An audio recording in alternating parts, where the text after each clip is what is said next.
Hello students, welcome back in our chapter Nazism and the rise of Hitler कि किस तरीके से नाजीवाद और हिटलर का उदय होता है। और इस चैप्टर में हमने कल की क्लास में देखा था कि किस तरीके से ज्यूज जो थे उनके ऊपर अत्याचार किया गया, किस तरीके से अनडिज़ायरेबल्स जो थे उनको किस तरीके से जो है पीड़ित किया गया, सफ़र किया गया। इसके अलावा हमने कल जो है ये भी डिस्कस किया था कि हिटलर जो है उसकी नज़र में यूथ जो है वो कैसी होनी चाहिए, यानी बच्चे जो हैं, चिल्ड्रन जो हैं, जर्मन चिल्ड्रन जो हैं उनको बचपन से ही किस तरीके की शिक्षा दी जाती थी। ये हमने कल की क्लास में डिस्कस किया था कि 14 से नीचे ईयर के होते थे तो उनको कहाँ जंग वोक में भेजा जाता था और 10 से 14 के बीच। हालांकि उनकी मिलिट्री एजुकेशन जो है वो तो बचपन से ही शुरू हो जाती थी, 6 से 10 साल के बीच ही शुरू हो जाती थी,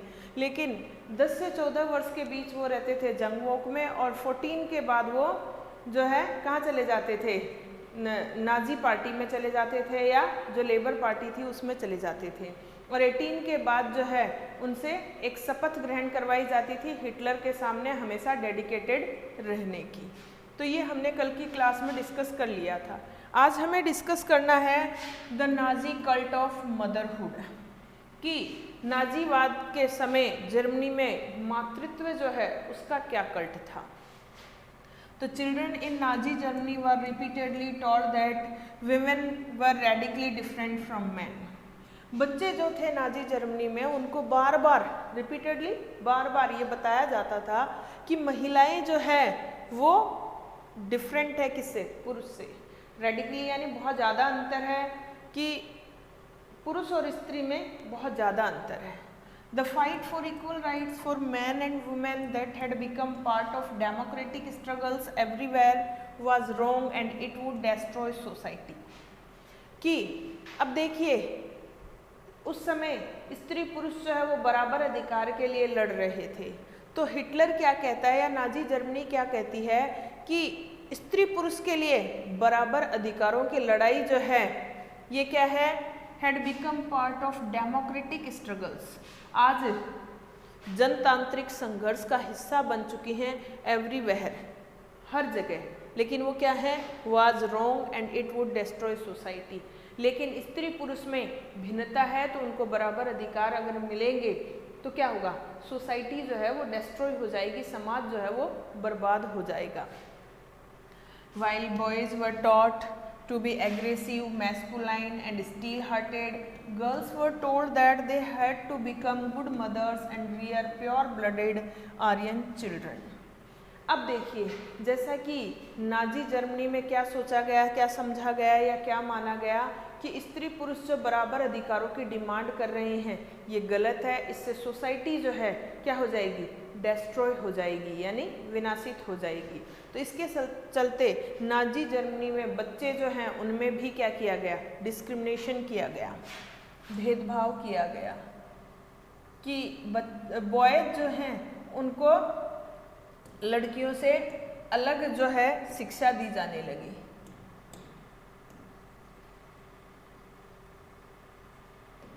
बॉयज़ को क्या सिखाया जाता था, एग्रेसिव यानी एंगर, एक्साइटनेस, मैस्कुलाइन मर्दानगी, स्टील हार्टेड यानी कठोर हृदय वाला बनाया जाता था। जबकि लड़कियों को क्या सिखाया जाता था, they had to become good mothers, कि उनको क्या करना है, अच्छी माँ बनना है। उसके बाद rear pure blooded Aryan children, और जो शुद्ध आर्यन ब्लड के बच्चे हैं यानी शुद्ध जो आर्यन जाति के बच्चे हैं उनका पालन पोषण करना है। यानी इनके काम जो है या एजुकेशन जो है इसी तरीके की दी गई कि लड़कों को क्या सिखाया गया कि लड़के जो है वो एग्रेसिव हों, यानी उनमें जोश हो, एक विगर हो, एंथुसियाज्म हो, फिर मैस्कुलिनिटी हो, फिर स्टील हार्टेड हो। जबकि लड़कियां जो है वो कैसी होनी चाहिए, उनको कैसी शिक्षा दी जाने लगी, अच्छी माँ बनने की, कि बच्चों का पालन पोषण कैसे करना है। यहाँ तक कि उनको क्या सिखाया गया है कि उनको सिर्फ और सिर्फ परिवार में जाकर बच्चे पालने हैं, परिवार की जिम्मेदारी पूरी करनी है। और बच्चे भी कैसे, प्योर ब्लडेड आर्यन जर्मन्स जो हैं उन्हीं को रियर करना है।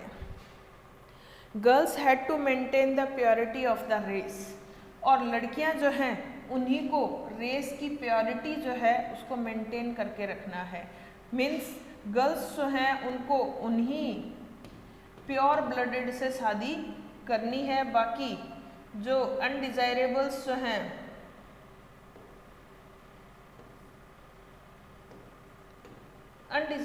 जो हैं उनसे उनको शादी नहीं करनी है, क्योंकि अगर लड़कियां प्योर ब्लडेड मैन जो हैं जर्मनी के उन्हीं से अगर विवाह करती हैं तो उनसे जो बच्चे जन्मेंगे वो कैसे होंगे, प्योर ब्लडेड आर्यंस ही होंगे। तो इनसे उम्मीद की गई कि लड़कियां जो है वो इस रेस की प्योरिटी को बनाकर रखें। Distance themselves from Jews, look after the home and teach their children Nazi values। अब देखिए अंतर कर दिया गया, शिक्षाओं में भी अंतर कर दिया गया कि लड़कियां जो है वो यहूदियों से दूरी बनाकर रखें। यहूदी कौन थे? अनडिजायरेबल, यानी लड़कियों को फोर्स किया गया कि वो किसी तरीके का कोई रिलेशंस जो है वो अनडिजायरेबल्स के साथ ना रखें। उनका रिलेशन चाहे वो मैरिटल रिलेशन हो चाहे एक्स्ट्रा मैरिटल रिलेशन हो, जो भी है रिलेशन उनका जो है फिजिकल रिलेशन मानो, मेंटल रिलेशन मानो, किसके साथ होना चाहिए? सिर्फ प्योर ब्लडेड आर्यंस के साथ होना चाहिए, ताकि आने वाली रेस जो है वो भी कैसी हो, प्योर ब्लडेड आर्यंस हो। जूस से वो दूरी बनाकर रखें, अपने घर की देखभाल करें and teach their children Nazi values, और अपने बच्चों को नाजी वैल्यूज़ जो हैं यानी नाजीवाद की शिक्षाएं जो हैं, मूल्य जो हैं वो ही सिखाएं। ये किससे उम्मीद की गई? गर्ल्स से। They had to be the bearers of the Aryan culture and race, और उनसे क्या उम्मीद की गई कि वो आर्यन संस्कृति और जाति जो है उसी की बियरर हैं, पोषक हैं। तो उन्हीं पर डिपेंड करता है कि वो प्योर आर्यंस को जन्म देंगी या अनडिजायरेबल्स को देंगी। तो उनसे यही उम्मीद की गई कि वो अनडिजायरेबल्स जो हैं, जूस जो हैं, उनसे तो दूरी बनाकर रखे पर्याप्त, और जो रेस की प्योरिटी है उसको बनाकर रखें। केवल उन्हीं लोगों से रिश्ता रखें जो प्योर ब्लडेड आर्यंस हैं, ताकि आने वाली जनरेशन जो है वो भी कैसी हो, प्योर ब्लडेड आर्यंस हो। तो इस तरीके से उन्होंने लड़के लड़की का डिस्क्रिमिनेशन जो है वो जर्मनी में शुरू कर दिया। इन 1933 Hitler said, in my state the mother is the most important citizen. अब देखिए 1933 में हिटलर जो है एक बात कहता है, क्या कहता है कि मेरे राज्य में माँ का एक बहुत ही महत्वपूर्ण स्थान है। अब देखिए माँ का महत्वपूर्ण स्थान कैसे होता है, क्योंकि एक माँ पर ही डिपेंड करता है कि वो कैसे बच्चे को जन्म देगी।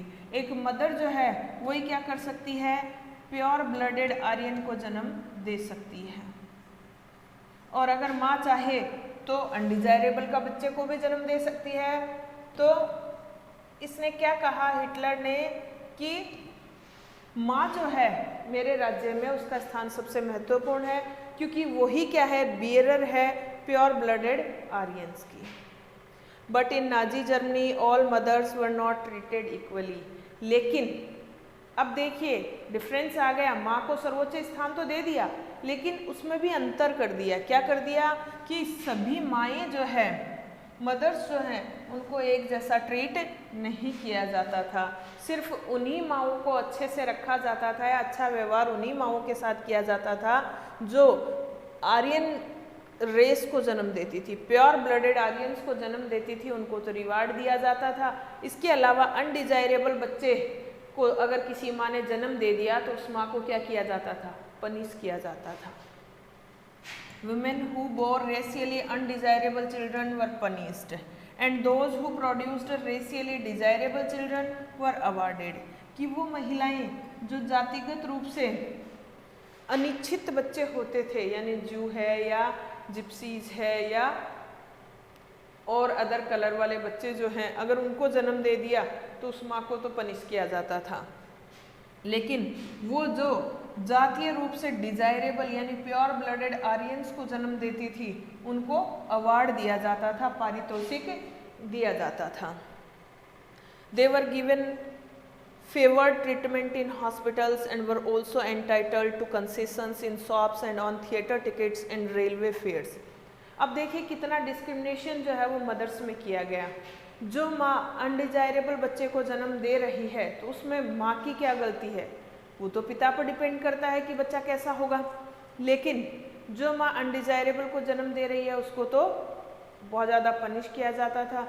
लेकिन जो माँ प्योर जर्मन्स को जन्म दे रही है उसको जो है बहुत सारी सहूलियत या बहुत सारी प्रिविलेजेज जो है वो दी जाती थी। जैसे हॉस्पिटल में ट्रीटमेंट में भी उसको फेवर किया जाता था।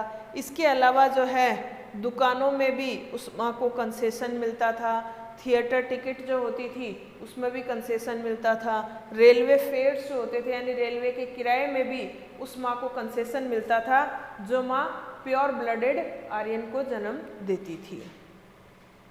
To encourage women to produce many children honour crosses were awarded. अब देखिए जो माएँ प्योर ब्लडेड आर्यंस को जन्म दे रही थी उनसे और ज़्यादा रिप्रोडक्शन करवाने के लिए कि और ज़्यादा बच्चों को जन्म दे, कि प्रोड्यूस मैनी चिल्ड्रन, कि ये जो प्योर ब्लडेड आर्यंस जो हैं इनकी पॉपुलेशन को बढ़ाने के लिए ज़्यादा से ज़्यादा बच्चों को जन्म दे, तो उसके लिए इनकरेज करने के लिए महिलाओं को जो है ऑनर क्रॉसेस से अवार्ड किया गया है। यानी सम्मान के क्रॉस जो है उनको पारितोषिक में दिए गए कि जो महिला ज़्यादा से ज़्यादा प्योर ब्लडेड आर्यंस को जन्म देती उसको उतने ही ज़्यादा ऑनर क्रॉसेज जो है वो दिए जाते थे। अब देखिए ए bronze cross was given for 4 children, silver for 6 and gold for 8 और मोर। अब देखिए किस तरीके से इस पॉपुलेशन ऑफ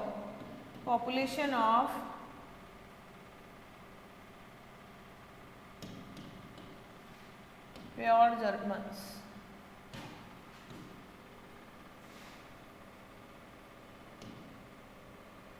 को इंक्रीज करने के लिए उन्होंने क्या अवार्ड सिस्टम शुरू किया, जिसमें एक ब्रॉन्ज क्रॉस जो है वो दिया जाता था उस माँ को जिस माँ ने 4 बच्चों को 4 प्योर आर्यंस को जन्म दिया है तो उसको ब्रॉन्ज क्रॉस दिया जाता था। और जिस माँ ने 6 बच्चों को जन्म दिया है प्योर जर्मन्स को उनको सिल्वर क्रॉस दिया जाता। और जिस माँ ने 8 प्योर आर्यंस को जन्म दिया है उससे ज़्यादा बच्चों को जन्म दिया है उस माँ को गोल्ड क्रॉस जो है उससे अवार्ड किया जाता था। All Aryan women who deviated from the prescribed code of conduct were publicly condemned and severely punished। और वो सारी आर्यन वुमेन जो कोड ऑफ कंडक्ट हिटलर ने शुरू किया था या नाजी जर्मनी में शुरू हुआ था, अगर उससे डेविएट हो जाती, उस मार्ग से हट जाती, उस कोड ऑफ कंडक्ट को नहीं मानती, इट मीन्स जिस आर्यन महिला ने अनडिजायरेबल से कोई रिश्ता रखा तो उसको क्या किया जाता था, सार्वजनिक रूप से कंडेमन किया जाता था, निंदा की जाती थी और बहुत ज़्यादा उसको पनिशमेंट दिया जाता था। Those who maintained contact with Jews, Poles and Russians were paraded through the town with shaved heads, blackened faces and placards hanging around their necks announcing, "I have sullied the honor of the nation." अब देखिए अगर किसी आर्यन महिला ने किसी यहूदी से, किसी पॉलिश से या किसी रशियन व्यक्ति से कोई संबंध रखा है, कोई कांटेक्ट रखा है, चाहे वो विवाह कांटेक्ट ना हो, किसी भी प्रकार का अगर कोई कांटेक्ट रखा है तो उसको क्या किया जाता था, पनिश किया जाता था। उसको पूरे कस्बे में घुमाया जाता था सेव्ड हेड्स, गंजा करके, यानी उसके बाल काट दिए जाते, गंजा करके पूरे मोहल्ले में उसको घुमाया जाता।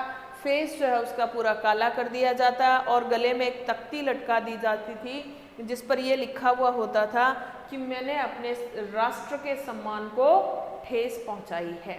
यानी मतलब उससे ये जाहिर करवाया जाता कि उसने बहुत बड़ी गलती जो है इन अनडिजायरेबल से रिलेशन रख के की है। Many received jail sentences and lost civic honor as well as their husbands and families for this criminal offense। बहुत सी महिलाओं को जेल में भी डाला गया, यहाँ तक कि उनका नागरिक होने का अधिकार जो है वो भी उनसे छीन लिया गया। As well as their husbands, या फिर किसी महिला से जैसे उसका पति अगर ज्यू है, पोल है, रशियन है तो उसको मार दिया गया, या पूरे परिवार को ही इस आपराधिक मामले के लिए सजा मिली।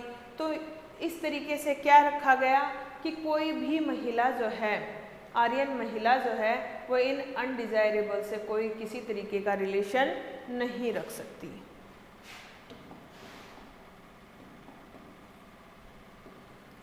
अब देखिए the art of propaganda. Art of propaganda, propaganda का मतलब क्या होता है, किसी भी तरीके से किसी मैटर विशेष का क्या करना, प्रचार करना, चाहे वो पेपर के जरिए हो, चाहे वो किसी पेज के जरिए हो या मीडिया के जरिए हो, किसी भी चीज़ का प्रचार करना ही क्या होता है, प्रोपेगेंडा।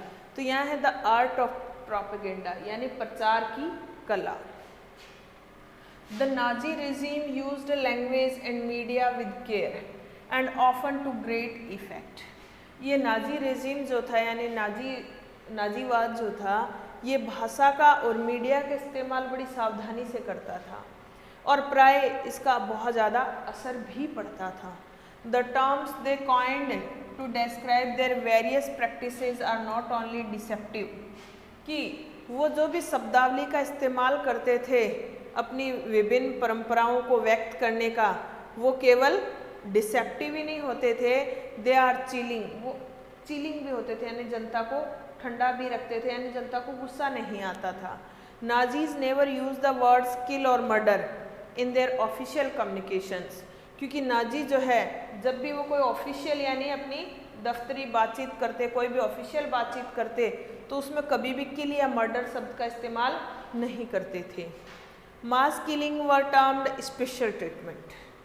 मास किलिंग होती थी तो उसको क्या कहते थे, स्पेशल ट्रीटमेंट, विशेष उपचार। Final solution for the Jews, यहूदियों के लिए मास किलिंग होती थी तो उसको बोलते थे फाइनल सॉल्यूशन, अंतिम निर्णय। फिर एथनेशिया फॉर द डिसेबल्ड, जो डिसेबल्ड जो थे यानी क्रिपल्ड लोग जो थे, अपंग लोग जो थे, उनके लिए नाम क्या होता था, एथनेशिया। फिर सिलेक्शन एंड डिसइंफेक्शंस, ठीक है, तो सिलेक्शन और डिसइंफेक्शंस जो है ये शब्दों का इस्तेमाल भी होता था। Evacuation meant deporting people to gas chambers. Evacuation का अर्थ क्या होता था कि ये लोग जो है इनको कहाँ ले जाया जाए, गैस चैम्बर्स में डाल दिया जाए। यानी ये शब्द जो है इनका इस्तेमाल सीधे सीधे नहीं करते थे, तो कैसे करते थे, घुमा फिरा कर जो है इडियमेटिक लैंग्वेज जो है उसका इस्तेमाल करते थे। Do you know what the gas chambers were called, क्या आपको पता है गैस चैम्बर्स को क्या कहा जाता था? सीधा गैस चैम्बर्स नहीं कहते थे, they were labelled disinfection areas and looked like bathrooms equipped with fake shower heads. अब देखिए जो गैस चैम्बर्स जो थे उनके ऊपर लेबल क्या लगता था, डिसइंफेक्शन एरियाज, कि वो क्षेत्र जहाँ पर इन्फेक्शन बिल्कुल नहीं होता, मरी जाएगा तो इन्फेक्शन का, ठीक है। और वो जो गैस चैम्बर्स जो थे वो कैसे लगते थे, बाथरूम्स जैसे लगते थे, जैसे स्नानागार हो, और उनमें शो करने के लिए कि भाई ये बाथरूम ही है, एक फेक शावर हेड्स भी लगते थे, यानी ऊपर जो फंवारा होता है नहाने के लिए वो भी लगाया जाता था, जिसमें से गैस छोड़ी जाती थी और वहीं पर फिनिश हो जाते थे। तो ये तरीका था इनका, प्रोपेगेंडा की कला थी कि प्रचार किस तरीके से करते थे, सीधे सीधे शब्दों में जो है मर्डर, किलिंग, इनका इस्तेमाल वो नहीं करते थे। Media was carefully used to win support for the regime and popularise its world view. Media जो है इसका इस्तेमाल जो है बड़ी सावधानी से किया जाता था ताकि पूरी रेजिम का यानी पूरे राज्य का सपोर्ट जो है मीडिया को मिले और पूरे वर्ल्ड व्यू में इसकी पॉपुलैरिटी बढ़े। यानी विश्व में न्यूज़पेपर के जरिए भी किसी को ये पता नहीं लगे कि एक्चुअल में हो क्या रहा है जर्मनी में, ठीक है। तो वो इसी तरीके से घुमा फिरा कर ऑफिशियल लैंग्वेज में यूज़ करते थे, सीधा सीधा वर्डिंग्स का इस्तेमाल नहीं करते थे, ताकि वर्ल्ड व्यू जो है यानी विश्व परिदृश्य में ये लोकप्रिय हो जाए। Nazi ideas were spread through visual images, films, radio, posters, catchy slogans and leaflets. अब देखिए नाजी विचारधारा जो है उसका प्रचार प्रसार जो है विजुअल इमेजेस, दृश्य सामग्री जो है उससे होता था, जैसे फिल्म होती थी, रेडियो से, पोस्टर से भी नाजीवाद का प्रचार होता था, यहाँ तक कि नारे वगैरह होते थे या पर्चे, लीफलेट्स, पर्चे वगैरह होते थे, उनसे भी नाजीवाद का प्रचार किया जाता था। In posters groups identifies as the enemies of Germans were stereotyped, mocked, abused and described as evil. Posters जो होते थे उनमें पहचान कैसे होती थी दुश्मनों की, एनिमीज की पहचान कैसे होती थी कि जर्मन्स को कैसे दिखाया जाता था, स्टीरियोटाइप पे, थोड़े पागलपन जैसे दिखाया जाता था, उनका मजाक उड़ाया जाता था, गालियाँ दी जाती थी और उनको एविल्स यानी दुष्ट बुलाया जाता था। Socialists and liberals were represented as weak and degenerate, और समाजवादी और उदारवादी लोग जो थे उनको कैसे दिखाया जाता था, बहुत ही कमज़ोर, बिल्कुल यूँ जैसे डीजनरेट हो रहे, ख़त्म होते हुए।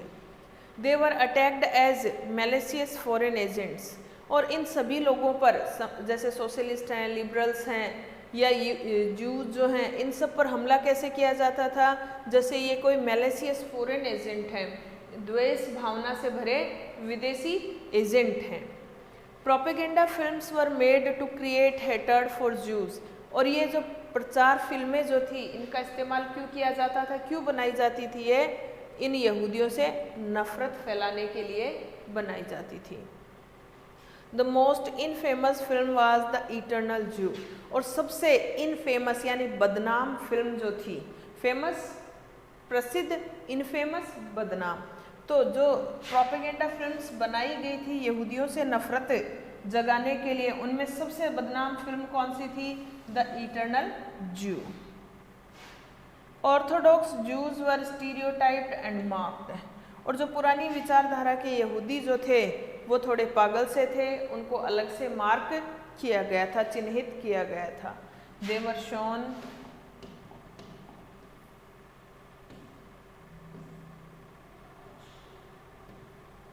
with flowing beards, wearing kaftans, whereas in reality it was difficult to distinguish German Jews by their outward appearance because they were a highly assimilated community.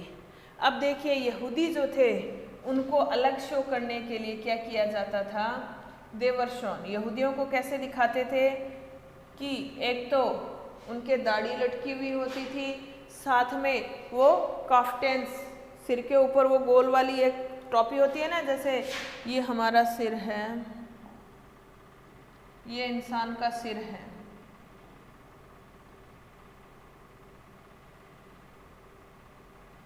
तो ये स्कल कैप जिसको हम बोलते हैं, इतनी सी टोपी ओढ़े रहते हैं ना वाइट वाइट, उसको बोलते थे, तो टोपी ओढ़े हुए दिखाते थे। और जबकि वास्तविकता में जर्मन जूज में और जर्मन्स लोगों में कोई अंतर होता ही नहीं था, अपीयरेंस में वो एक जैसे कपड़े पहनते थे, एक जैसे दिखते थे, क्योंकि ये कम्युनिटी जो है दोनों बहुत ज़्यादा एसिमुलेट थी, हाईली एसिमुलेटेड थी, एक दूसरे से बहुत ज़्यादा घुली मिली हुई थी। वास्तविकता में बाहर से देखकर कोई बता ही नहीं सकता था कि ये यहूदी है या जर्मन है, लेकिन यहूदियों के प्रति नफरत फैलाने के लिए यहूदी को किस तरीके से डिपिक्ट किया जाता था, पतली लंबी दाढ़ी, साथ में वाइट स्कल कैप, साथ में नीचे लुंगी सी पहने हुए, तो इस तरीके से अलग से शो किया जाता था उसको, ठीक है। They were referred to as vermin, rats and pests, और इन यहूदियों को किस तरीके से रेफर किया जाता था, कीड़े की तरह, चूहों की तरह या दीमक की तरह। Their movements were compared to those of rodents, और ये यहूदी जो भी चलते थे या काम करते थे उसकी तुलना किससे की गई है, रोडेंट्स के साथ, रोडेंट्स चूहा वर्ग, उसी के साथ। Nazism worked on the minds of the people, tapped their emotions, और नाजीवाद ने लोगों के दिमाग पर काम किया, उनकी भावनाओं को उसने टैप कर लिया, and turn their hatred and anger as those marked as undesirable. और इस तरीके से इन्होंने इस प्रचार के तरीके से जो जर्मनी के लोग जो थे उन सबको यहूदियों के प्रति नफरत से भर दिया, गुस्से से भर दिया, और सब लोग जो है इन लोगों को, यहूदियों को अनडिजायरेबल की तरह देखने लगे, ठीक है। अब देखिए, the Nazis made equal efforts to appeal to all the different sections of the population. अब नाजीज ने पर्याप्त जो है प्रयास किए ताकि डिफरेंट सेक्शंस जो हैं पॉपुलेशन के, जाति जनसंख्या के जो विभिन्न तबके जो हैं वो सब जो है बराबर इसका यूज कर सकें। दे sought to win their support by suggesting that Nazis alone could solve all their problems। अब उन्होंने जर्मनी की पूरी जनता का सपोर्ट जो है जीतने के लिए क्या किया, उन्होंने ये सजेस्ट किया सबको कि केवल नाजीवाद अकेला ही जर्मनी के लोगों की सभी समस्याओं का अंत कर सकता है। अब देखिए, इससे पहले कि हम आगे बढ़ें, हमें कुछ सोर्सेज जो है वो मिले हुए हैं।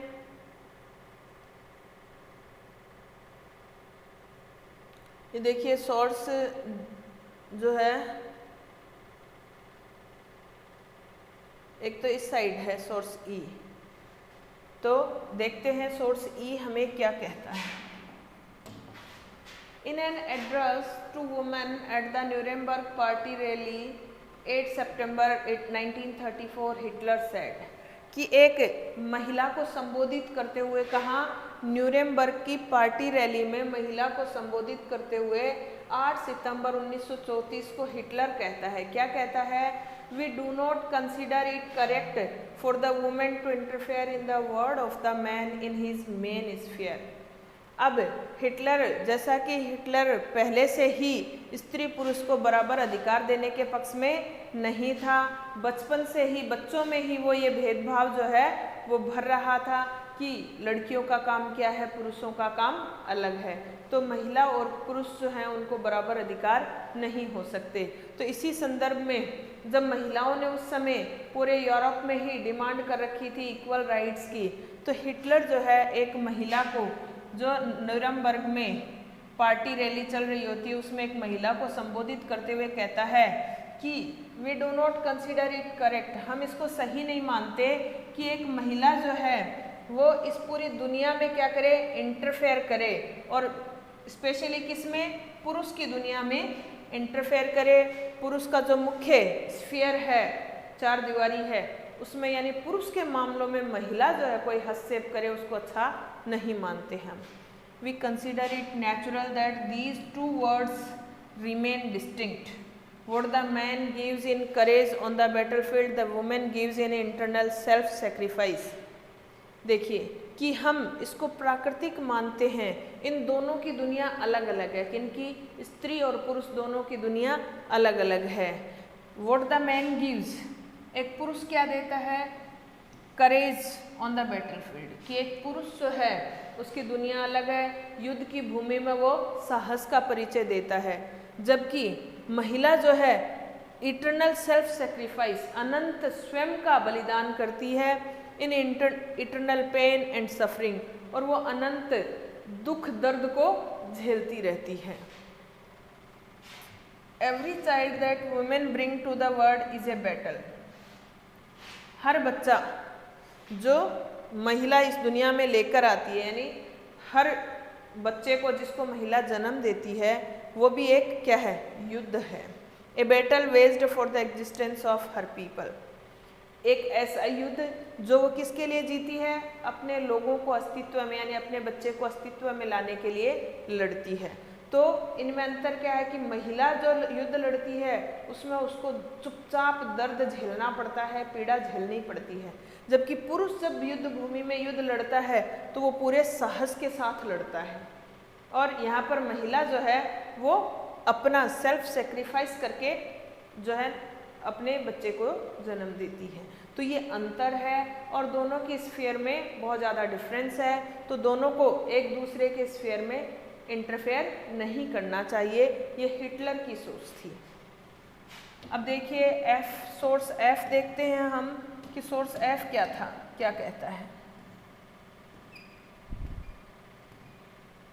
हिटलर, ये भी उसी पार्टी रैली से है, न्यूरेमबर्ग की, यहाँ पर भी वही डेट है 8 सितंबर 1934 को।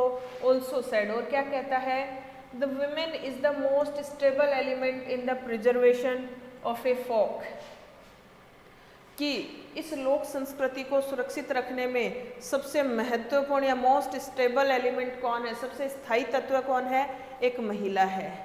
She has the most unerring sense of everything that is important to not let a race disappear because it is her children who would be affected by all this suffering in the first place।